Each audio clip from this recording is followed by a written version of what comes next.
Hello, everyone. I'm Yana, personal development and life design coach for Inspiro Freak.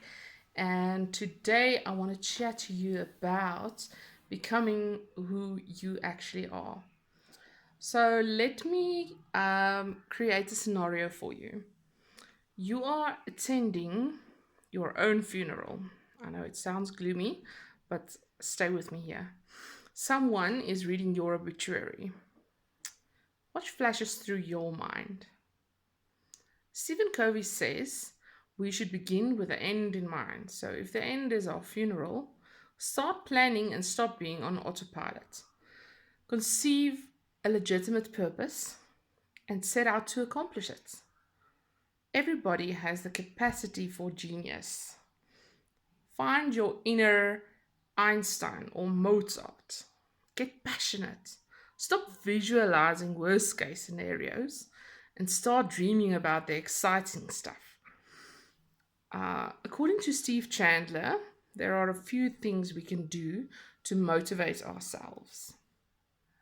Number one, your brain operates like a Google search engine. If you want to know more about that, you can check out one of my articles that I've written. It's actually the first article that I've written called Who Wants to Be a Billionaire? You can check it out on my WordPress blog. It's inspirofreak.wordpress.com. And in that article, I explain how your mind works and the unconscious, subconscious, and conscious parts of your brain. So, your brain operates like a Google search engine, and you need to ask it questions in order for your brain to tell you what to do. Because many times we have the answers, we just don't know it yet. Okay, so ask yourself questions like, what is good in my life? And what is there still to be done? Because all we achieve or fail to achieve live in our or lie in our minds. As a man thinks, so he is, says Proverbs 23, verses 7. There can be no achievement without sacrifice. So everything in life has a cause and effect, and good things produce good things, and vice versa. So if you put in bad things in your brain, then it's going to produce bad stuff. Okay. James Allen, that's the guy who's written As a Man Thinketh, said that you shall receive what you earn, no more and no less. So your outer reality always is closely related to your life philosophy. So what is your life philosophy? That's the way, that's your values and your core and what you believe and what you want for your life. Circumstances grow out of thought through your self-discipline. So you start with your thinking, and um, it goes into your actions. The body is a servant of the mind. So what your mind believes, the body can achieve.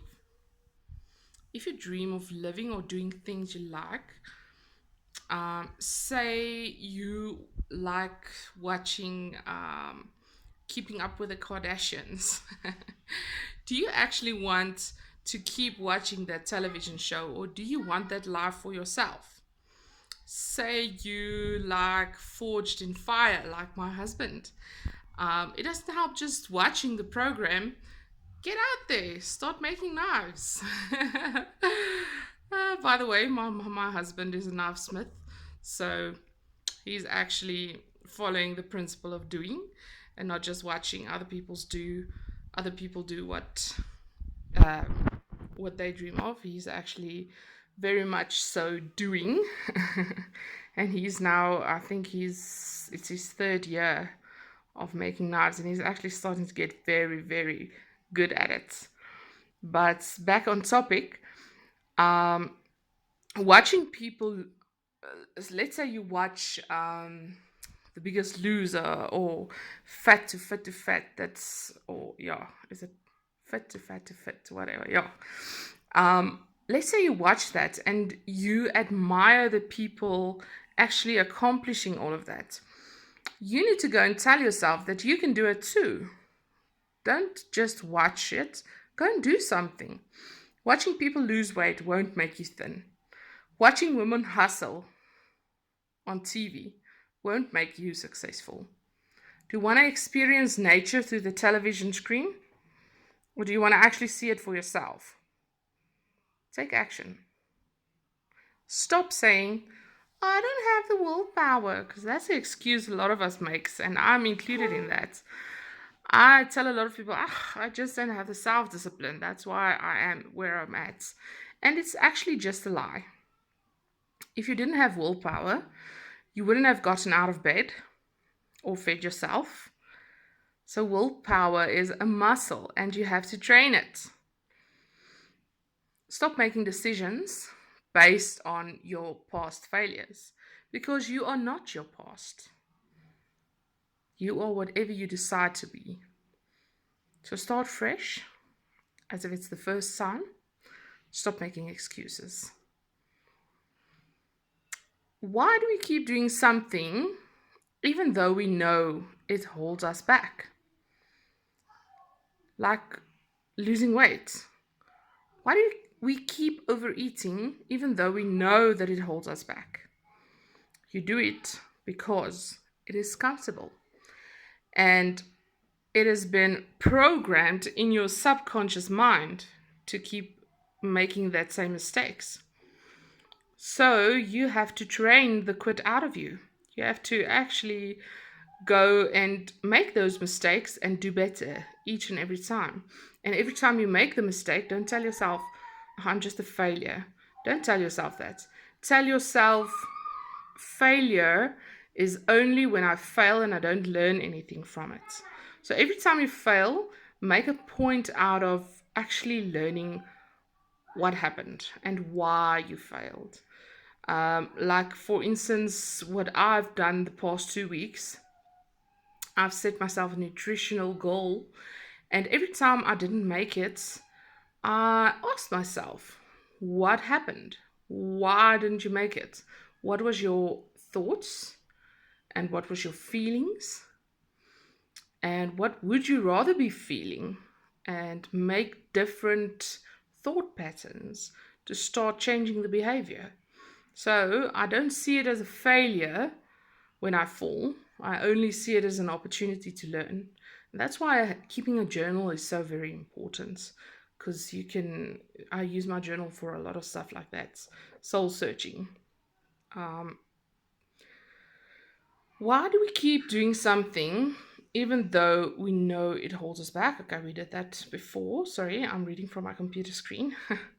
Develop some new replacement habits. That's very important, because the other day I've read on a Facebook group, and it made so much sense to me, is before you start taking away stuff and limiting yourself, say you wanna lose weight, before you start telling yourself to stop eating certain foods, add the good stuff. Add some first before you subtract, so that you replace the bad habits instead of just leaving a void. Because leaving a void will make you want to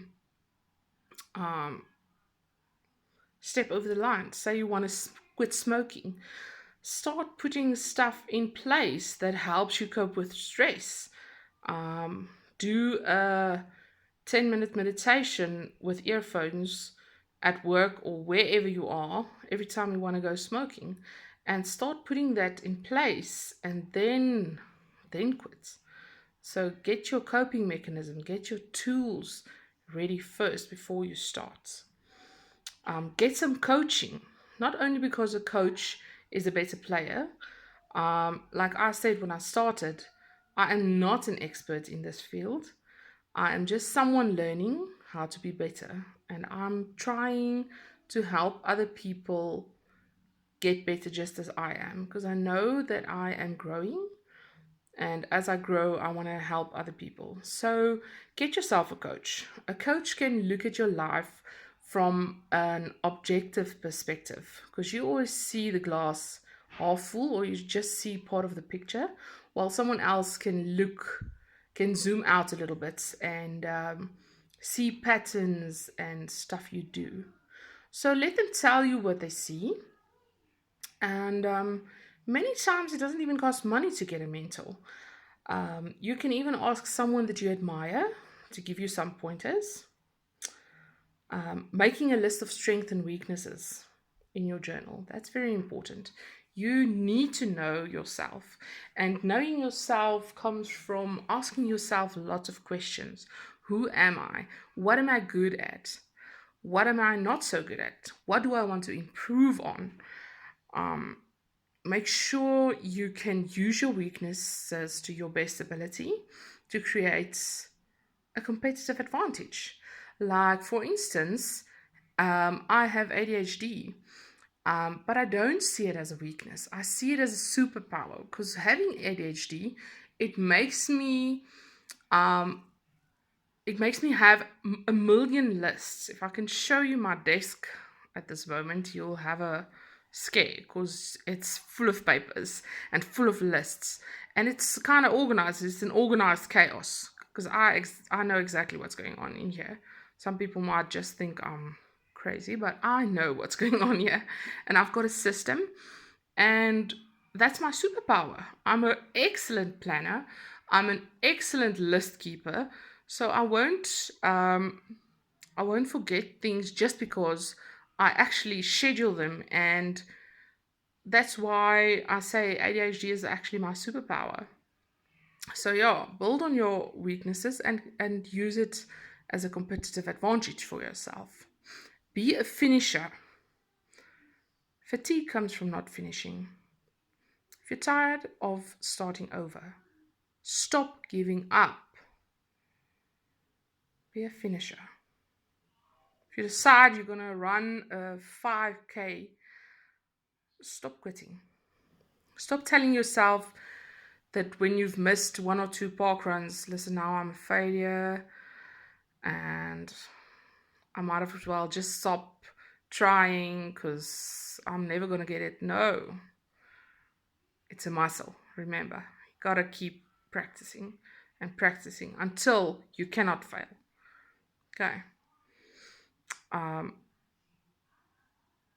Strength and weakness would be a finisher. Build a personal record of finishing tasks. You can even do like I've done in the past. I've had in my bullet journal, my personal journal, I had a list of things I've actually accomplished, and every time I've finished something, I've written it down on that list, and it creates a bit of a success. Even if you've got a very low self-esteem, this is very important to do, because then you can start seeing, but I do have wins and I do have things that I accomplish and finish, and then it gives you more confidence to take on bigger tasks. When you relax, make sure you relax what needs relaxing. And this is very important, because remember, if you are a person sitting in an office and you use your brain most of the time, take your relaxed time to use your body. Okay. And if you're an athlete and you use your body most of the time, or you are in a physical job where you're actually physically working hard, on your off times, stop, rest, use your mind, go read a book. Okay, it's very important to rest what needs resting, relax what needs relaxing. Stimulate your brain during recovery if you are a physical worker. Stimulate your hands and your eyes and your mouth and your ears if you are actually using your brain a lot. Okay, this is going on too long. I just want to leave you with one more thought. What is the definition? What is Dharma? Have you ever heard of Dharma? Dharma. What is Dharma? Dharma, the law of Dharma, means that you seek your highest self. What is your highest self? We hear a lot about that, but we don't know what that means. Your higher self is just the better version of you, the best version of you that you can imagine and envision for yourself. So seek your higher self, discover your unique talents. Ask yourself how you are best suited to serve humanity. Using your unique talents and serving others brings unlimited bliss and abundance. Deepak Chopra. Okay, my friends, I hope you enjoyed this video. Please subscribe to my channel. I would love to see some comments or anything. Just engage with me. Tell me what you think. If you haven't already, go and join my Facebook group. It's Inspire Freak Growth Community. We chat to each other and enjoy each other's company there. We ask a lot of questions for self-discovery. We motivate and encourage each other. And you can also follow me on my blog on WordPress, like I said, inspirofreak.wordpress.com. Enjoy the rest of your day. Thank you for listening to me ramble on. And we'll talk again.